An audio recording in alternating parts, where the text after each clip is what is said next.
प्रशासन की तरफ से ऐसा कोई आदेश निर्देश कभी नहीं रहा।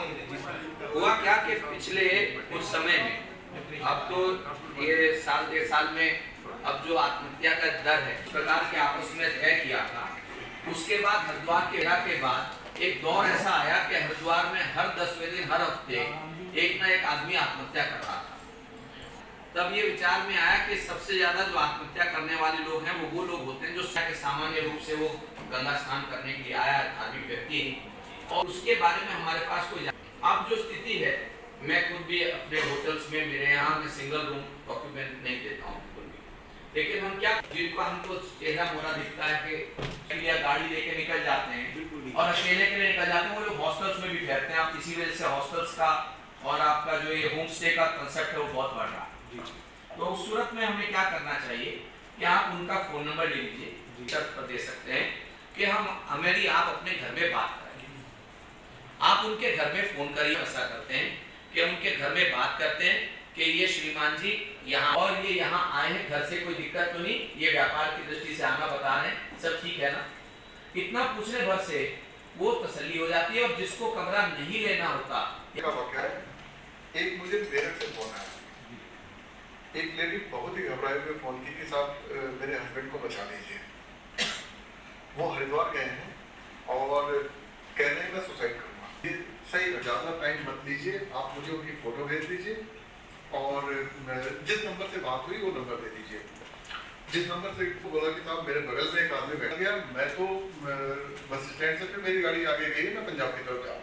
आज कांवड़ को लेके ये लगातार बैठक चल रही है। कल व्यापारी बंधुओं के साथ हमारी बैठक थी, आज होटल एसोसिएशन और धर्मशाला एसोसिएशन के साथ हमारी बैठक थी। इनके कंसर्न को भी हम लोग जाने और अपनी बातें भी रखें कि कांवड़ के दौरान हमें कैसा कैसा सहयोग इनसे चाहिए। एक ये नॉर्मल बैठक का दौर चल रहा है, लगभग सारे जो स्टेक होल्डर्स हैं कांवड़ से रिलेटेड उनसे सबसे बातचीत होगी। आज इन्होंने कुछ इशूज अपने रेज किए कि इनके साथ ऑनलाइन फ्रॉड हो रहा है, उसके लिए इनको बताया गया कि आप क्या क्या बैंक में क्या क्या अपने प्रिकॉशंस ले सकते हैं, लोगों को कैसे जागरूक कर सकते हैं, और अगर इसके बावजूद आपके साथ कोई प्रॉब्लम हो रही है तो आप मेरे ऑफिस में या साइबर के ऑफिस में एक एप्लीकेशन दे सकते हैं जिससे कि त्वरित कार्रवाई की जा सके।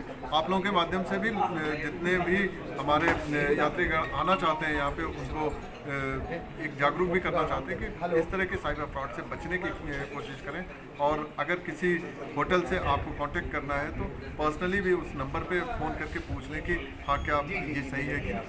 सर, ट्रैफिक व्यवस्था को लेकर ई रिक्शा को लेकर बड़ा इशू सामने आया है, उसमें किस तरह के दिशा निर्देश? देखिए, ई रिक्शा को लेके एक कंसर्न है कि ई रिक्शा ज़्यादा संख्या में होने की वजह से वो जैम की स्थिति पैदा कर रहे हैं। तो इसमें पिछले एक हफ्ते से लगातार हमारी कार्रवाई चल रही है। लगभग 70-75 ई रिक्शा सीज भी किए जो यातायात के नियमों का उल्लंघन कर रहे थे, और आगे भी ये कार्रवाई जारी रहेगी। और ई रिक्शा संचालकों से भी हमारी अपील है कि वो नियमों का पालन करें और अपनी उनकी वजह से, छोटी सी अपने इंटरेस्ट की वजह से शहर में जैम की स्थिति न पैदा करें। अतिक्रमण को भी लेकर एक विषय उठाया, किस तरह से अतिक्रमण के को लेके कल भी एक इशू उठा था, आज भी उसको रेज किया गया है। तो पूर्व में भी अतिक्रमण के खिलाफ कार्रवाई की गई है, आगे भी ये कार्रवाई की जाएगी और जो भी अतिक्रमण कर रहे हैं उनको विधिपूर्वक हटाया जाएगा और उनके खिलाफ कार्रवाई। और अतिक्रमण इस चीज़ को इंश्योर किया जाएगा कि इस बार जिन जिन पॉकेट से अतिक्रमण हटाया जाएगा वहाँ पे दोबारा न लगे, इसके लिए एक कार्य योजना तैयार की। ठीक है कर रहे हैं कि 2 साल से चूँकि कोरोना काल चल रहा था, कोरोना काल को देखते हुए इस बार सामान्य कांवड़ रहने वाली है, और वो सामान्य रहने की वजह से उम्मीद ये है कि कांवड़ यात्री बड़ी संख्या में हरिद्वार पधारेंगे। तो ये निश्चित रूप से एक बड़ी चुनौती तो होगी ही होगी, लेकिन साथ साथ दूसरी दिक्कत हरिद्वार में ये भी है कि हरिद्वार में जो ट्रैफिक को लेकर परेशानी आ रही है बार बार, उसको लेकर जब तक एक वृहद कार्य योजना नहीं बनाई जाएगी तो निश्चित रूप से कांवड़ हो या अन्य सोमवती अमावस्या या अन्य मेले हों, उन पर ये परेशानी हमेशा बनी रहेगी। क्या सुझाव आपके द्वारा दिए खासकर ई रिक्शा को लेकर? देखिए, हमारे द्वारा तो एक ही सुझाव दिया गया कि जो भी इस प्रकार के ई रिक्शा हों, ऑटो हों, इन सब का संचालन सुचारू और नियमानुसार होना चाहिए।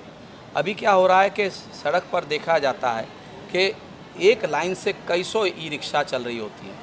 सुबह के समय ख़ास तौर से आप स्टेशन से और चंडी देवी तक पूरा ये एरिया ऐसा कवर हो जाता है जिसमें एक के पीछे एक ई रिक्शा या टेम्पो लगे रहते हैं। जबकि इनके यदि प्रॉपर स्टॉपेज हों, प्रॉपर इनके स्टैंड बने हों, तो ये वहीं से संचालित हों, इनकी वहीं से किराए तय हों, तो उससे लोगों को भी सुविधा होगी और शहर की सड़कों पर अनावश्यक जो जाम लगता है उससे भी बचा जा कार्रवाई नहीं हुई सही समय तो आने वाले समय मुसीबत बन सकती है। निश्चित रूप से अगर इसको सही समय पर इस सब चीज़ों को सुचारू नहीं किया गया तो कांवड़ मेले में इसकी बहुत बड़ी परेशानी उत्पन्न होने वाली है। साथ ही साथ अतिक्रमण को लेकर भी प्रशासन को गंभीर होना पड़ेगा।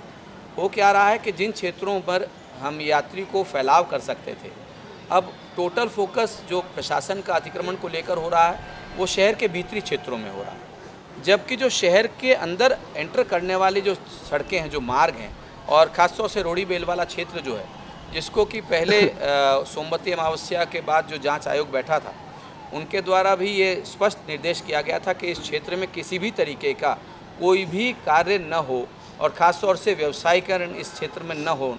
अब ऐसी सूरत में यहाँ पर नगर निगम द्वारा लगभग 100 के आसपास खोखे लगा दिए गए हैं, जो कि निश्चित रूप से उन निर्देशों का और उन संस्तुतियों का भी उल्लंघन है और उसकी आड़ में यहाँ कई हज़ार लोगों ने अपने खोखे और झोपड़ियाँ डाल ली हैं।